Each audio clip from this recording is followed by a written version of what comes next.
Hello student, कैसे हैं आप सब। एक बार पुनः सी कोचिंग क्लासेस पर स्वागत है। और आज ये जो है इंग्लिश का लेकर लेक्चर आ चुका हूँ। बहुत सारा डिमांड था क्योंकि विगत दिनों से मैं फिजिक्स, केमिस्ट्री और हिंदी के कुछ मोस्ट इंपोर्टेंट ऑब्जेक्टिव क्वेश्चन करा रहा हूँ, साथ में कुछ क्वेश्चन करा रहा हूँ 2 अंक के। तो बहुत सारे बच्चे कमेंट किए सर इंग्लिश भी आप कुछ टॉपिक्स को क्लियर कीजिए। तो आज हमारा पहला वीडियो है।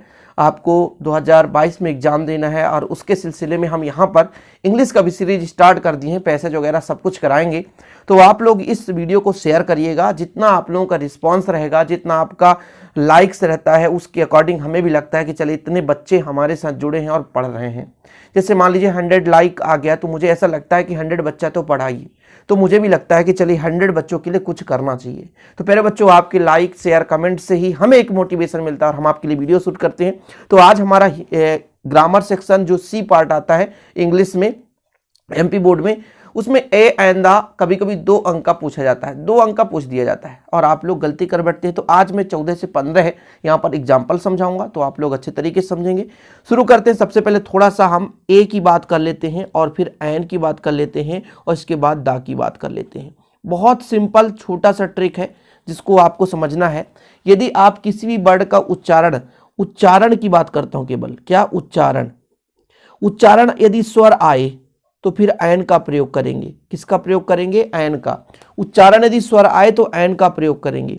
यदि व्यंजन आए, क्या व्यंजन आए, तो ए का प्रयोग करेंगे। लेकिन कुछ फेमस चीज, प्रसिद्ध चीजें आपको दिखाई दे जाए, क्या प्रसिद्ध चीजें दिखाई दे जाए, तो फिर हम दा का प्रयोग करेंगे। बस 3 चीज कंसेप्ट कर लो अभी पेपर के हिसाब से, बाकी तो रूल्स बहुत अधिक है। यदि हम कॉम्पिटिटिव एग्जाम की बात करें तो आपको इतने में क्लियर नहीं होगा। ये अभी आपके 12th लेवल के लिए, अभी एक दिन के लिए कि आप एक दिन में कैसे किसी चीज को कर पा रहे हैं। इस शॉर्ट ट्रिक है। यदि उच्चारण आपका स्वर आ रहा है तो एन का प्रयोग करना है। यदि उच्चारण व्यंजन आ रहा है तो ए का प्रयोग करेंगे। लेकिन कोई प्रसिद्ध चीज है तो उसमें उच्चारण का ध्यान नहीं देना है। इतना नोट डाउन कर लिया आपने। क्या क्या मैंने कहा? यदि उच्चारण आपका वॉवेल है तो फिर एन प्रयोग करेंगे। कॉन्सोनेंट है तो ए का प्रयोग करेंगे। यदि कोई चीज फेमस है प्यारे बच्चों, फेमस चीजें, उस पर हम दा का प्रयोग करते हैं। अब हम यहां पर चर्चा करेंगे फटाफट एग्जाम्पल से। एग्जाम्पल आप लोग देखिएगा। पहला एग्जाम्पल आपका है, I have seen place of historical important in the city. अब देखिए प्लेस जो है, आप देखिए प्लेस क्या है, of the historical important in the city, मतलब महत्वपूर्ण ऐतिहासिक जगह है। अब बताओ आप लोग, ऐतिहासिक जगह प्रसिद्ध होगा कि नहीं होगा? लोग वहां टूर पे जाते हैं, देखने जाते हैं, भ्रमण करने जाते हैं। तो place of historical important in the city मतलब शहर के ऐतिहासिक जगह की बात करें तो आप ही बताओ शहर का ऐतिहासिक जगह प्रसिद्ध होगा कि नहीं? जी हाँ। तो इस पर हम प्रयोग करेंगे, दा का प्रयोग करेंगे। किसका प्रयोग करेंगे? दा का प्रयोग करेंगे। चलिए, इसके बाद माई ब्रदर इज, यहां पर रिक्त स्थान है इंजीनियर। इंजीनियर नहीं, इंजीनियर तो नॉर्मल होता, कोई प्रसिद्ध तो है नहीं। ऐसा तो है नहीं भैया कि पूरे वर्ल्ड का मैप बना दिया हो। तो यदि वर्ल्ड का मैप बनाने वाला व्यक्ति होगा तब उसमें हम लगाएंगे दा। लेकिन यहां पर इंजीनियर नॉर्मल इंजीनियर भी हो सकता है। 15,000 रुपए पाते हैं इंजीनियर, ज्यादा क्रिस थोड़ी ना है। अच्छे इंजीनियर की बात नहीं कर रहा हूं। पता चला आपका पिताजी भैया इंजीनियर हो, आपके भाई इंजीनियर हो, आपको बुरा लग जाए, ऐसा नहीं है प्यारे बच्चों। इंजीनियर एक नॉर्मल शब्द होता है और इसमें हम अब देखेंगे कॉन्सोनेंट और वॉवेल। तो इंजीनियर आपका ई से शुरू होता है, इंजीनियर ऐसा, इसका उच्चारण आप देखोगे इंजीनियर, है ना। तो आपका यहां पर ई से शुरू होता है। ई आपका शब्द क्या है? व्यंजन है कि कॉन्सोनेंट यानी वॉवेल है कि आपका कॉन्सोनेंट? तो यहां पर ई है आपका सॉरी, ई आपका क्या है प्यारे बच्चों? ये है आपका वॉवेल यानी स्वर। तो यहां पर लग जाएगा एन। क्या लग जाएगा? एन। अगला क्वेश्चन देखते हैं। यहां पर मिस्टर है, mister David is European. European, अब देखो यूरोपियन कहां से शुरू होता है? यू से होता है। ये यूरोपियन, यूरोपियन। तो यू क्या है आपका? व्यंजन है और व्यंजन में लगाएंगे ए। बिल्कुल सिंपल है, शॉर्ट ट्रिक है, आपको ज्यादा फोकस नहीं करना है।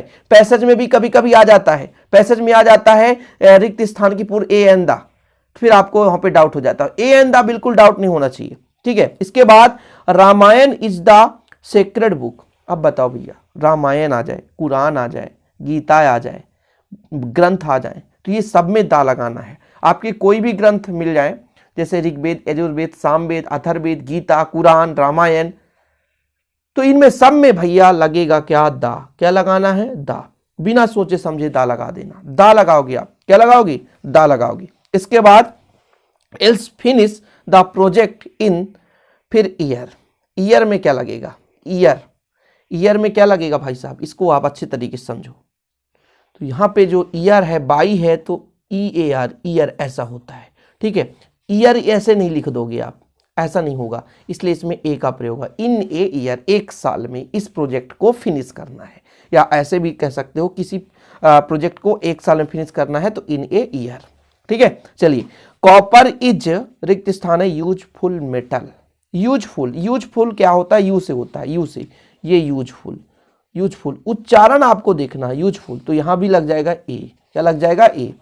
Gold is precious metal.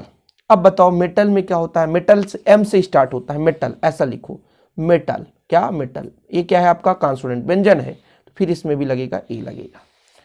Today is on hottest day of the year. यहाँ पर hottest day of the year मतलब साल का सबसे खतरनाक दिन, सबसे अच्छा दिन, तो फिर यहाँ पर क्या लगेगा भैया? यहाँ पर क्या लगेगा? फेमस चीजों पर हम दा का प्रयोग करते हैं। क्या मतलब? साल का कोई यूनिक डे आ जाए तो दा का प्रयोग करेंगे। ही इज, क्या लगेगा? एन लगेगा। MLA, यहां पर भैया एम को ऐसा लिखा जाता है, MLA, MLA, ए क्या है? वॉवेल, तो फिर हम क्या लगाएंगे? एन लगाएंगे। वैसे भी अधिकांशतः आपका जो भी शॉर्टकट नेम होता है वो वॉवेल से शुरू होता है, समझ रहे हैं।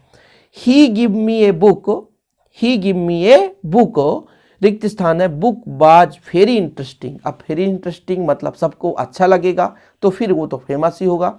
The book was very interesting. I read Gita, Gita. अब बताओ भाई गीता में क्या लगेगा? गीता में क्या लगेगा? मैंने बताया गीता कुरान आ जाए तो दा का प्रयोग करना है। किसका प्रयोग करना है? दा का प्रयोग करना है। सीज MBBS, M M M M में क्या लगेगा? एन लगेगा। एम आ रहा है ना, समझ रहे हैं। इंग्लिश में नहीं देखना, उच्चारण में देखना, उच्चारण में जाओगे तभी आप समझ पाओगे। यहां पर प्रासु इज MA, एम में क्या लगेगा? एन लगे जाएगा, समझ गए ना। और भैया ही इज NCC, एन में एन लगेगा। क्या लगेगा? एन। वैसे तो यहां पर MBBS है तो इसमें आपका भैया एन ही लगेगा, ठीक है। एम क्योंकि ये फेमस नहीं है, MBBS आपका शॉर्ट नेम है, तो उतना डॉक्टरी कोर्स थोड़ी है कि आप डॉक्टर बन गए, इंजीनियर बन गए तो फेमस, ऐसा नहीं है, ठीक है। डॉक्टर जब आप PhD कर लें, किसी चीज़ का रिसर्च कर लोगे, तब फिर आपके नाम के पहले दा का प्रयोग कर सकते हैं। तो ये छोटा सा वीडियो है यार, ये दा का फिनिश कर दिया। उम्मीद करता हूँ आप लोगों से बनेगा, और ये हर वर्ष पूछा जाता है। अब आपको 14 क्वेश्चन करा दिए मैंने। 14 क्वेश्चन का मतलब ये नहीं है कि आपके एग्जाम में यही क्वेश्चन आ जाएंगे, इससे सिमिलर क्वेश्चन आएंगे, आपसे बनना चाहिए। ओके, 2 नंबर बहुत है यार, 2 नंबर बहुत है। आप सोचो कि 2 नंबर ऐसे नहीं बनेंगे, अरे 2 नंबर, एक नंबर करके आपके 100 अंक बनते हैं पूरे के पूरे, फिर आपका परसेंटेज बनता है, ठीक है। 90% में आपके 1 अंक घट गए तो 89 ही बनेगा, पॉइंट में आपका 5-6% बन जाएगा। फिर लगेगा 1 नंबर मिला होता काश तो आप 90 क्रॉस कर पाए होते। तो उम्मीद करता हूँ आज की वीडियो पसंद आएगा। प्लीज लाइक शेयर करना ना भूलें, और कमेंट बॉक्स में अपना राय जरूर बताएं, ठीक है। मिलते हैं अगली वीडियो के साथ। हाँ, टेलीग्राम का जो लिंक है डिस्क्रिप्शन पे मिलेगा, वहां पे जाकर के टेलीग्राम ज्वाइन जरूर कर लेना। जय हिंद, वंदे मातरम।